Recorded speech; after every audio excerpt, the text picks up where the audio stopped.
Day 5 ഞങ്ങള് ഗുൽമർഗിലേക്കാണ് പോയത്. ആക്കിബ് നേരത്തെ പറഞ്ഞിരുന്നു വീക്കെൻഡ് ആയ അവിടെ ഭയങ്കര തിരക്കാവും. ദോഷം പറയാൻ പാടില്ലല്ലോ. വിചാരിച്ച പോലെ തന്നെ എന്റെ ബെറ്റർ ഹാഫ് കറക്റ്റ് സൺഡേ തന്നെയാട്ടോ ഗൊണ്ടോള വിസിറ്റ് പ്ലാൻ ചെയ്തിരുന്നത്. പെഹൽഗാമിന്ന് ഗുൽമർഗിലേക്ക് ഏതാണ്ട് 3 മണിക്കൂറുണ്ട്. പക്ഷെ ചില പ്രത്യേക സാഹചര്യങ്ങളിൽ ആക്കിബിന്റെ വണ്ടി ഹെലികോപ്റ്ററായിട്ട് മാറും. അതുകൊണ്ട് ഞങ്ങള് 2 മണിക്കൂറിനുള്ളിൽ അവിടെ എത്തിട്ടോ. അവിടെ എത്തി നോക്കിയപ്പോ ഒരു മനുഷ്യക്കടല്. ഏതാണ്ട് 1 hour വെയിറ്റിംഗ് ഉണ്ടായിരുന്നു കേട്ടോ. പിന്നെ കന്യാകുമാരി ആയാലും കോട്ടയത്തായാലും ക്യൂവിന്റെ ഇടയിൽ കൂടെ കയറുന്ന കുറച്ച് അതിസാമർത്ഥ്യമുള്ള ആൾക്കാരുണ്ടാവില്ലേ. ഞാൻ ആ വിധത്തിലുള്ള അക്രമങ്ങളൊക്കെ കഴിഞ്ഞിട്ട് ഒരുവിധം കേബിൾ കാറിൽ കയറിയിട്ടോ. ഫേസ് 1ന്റെ ടിക്കറ്റ് നമ്മുടെ കയ്യിലുണ്ടാവും. ഫേസ് 2ന്റെ ടിക്കറ്റ് നമ്മൾ ഓൺലൈനിൽ നേരത്തെ ബുക്ക് ചെയ്യണം.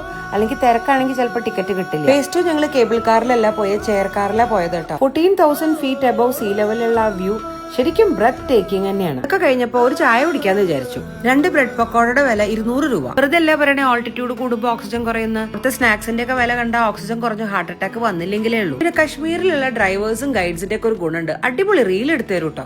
അതുകൊണ്ട് ഇടയ്ക്കിടയ്ക്ക് നിർത്തി ഇതന്നെയായിരുന്നു ഞങ്ങൾക്ക് പണി. ഇതിനിടയ്ക്ക് മട്ടൻ രോഗൻ ജോഷ് കൂട്ടി ഒരു അസല് ലഞ്ചും കഴിച്ചു കേട്ടോ. ആ നിൽക്കുന്ന ടോയിനോന്റെ ലുക്കുള്ള അവനായിരുന്നു കേട്ടോ ഞങ്ങളുടെ ഗുൽമർഗിലെ ഗൈഡ് ബഷാറഫ്. ഗോൾഡ് മെഡലിസ്റ്റ് ആണ്. നീറ്റൊക്കെ എഴുതി നിൽക്കണ നിപ്പാണ്. പിന്നീട് ഞങ്ങൾ പോയത് 19ാം നൂറ്റാണ്ടിന്റെ തുടക്കത്തില് ജമ്മു കശ്മീരിലെ അവസാനത്തെ മഹാരാജാവായിരുന്നു മഹാരാജ ഹരിസിംഗ് നിർമ്മിച്ച പാലസിലേക്കാണ്. ഗേറ്റ് പൂട്ടിയിട്ടിരിക്കുകയായിരുന്നു കേട്ടോ. പക്ഷെ നമ്മുടെ ബഷാറഫ് ഒരു CSI ലെവൽ ഇൻസ്പെക്ഷൻ ഒക്കെ നടത്തിയ ഇടയിൽ കൂടെ ഒരു ഇടവഴി കണ്ടുപിടിച്ച് ഞങ്ങളെ ഉള്ളിൽ കയറ്റി. റെനോവേഷൻ നടക്കണ കാരണം ഉള്ളിലൊന്നും കയറാൻ പറ്റിയില്ല കേട്ടോ.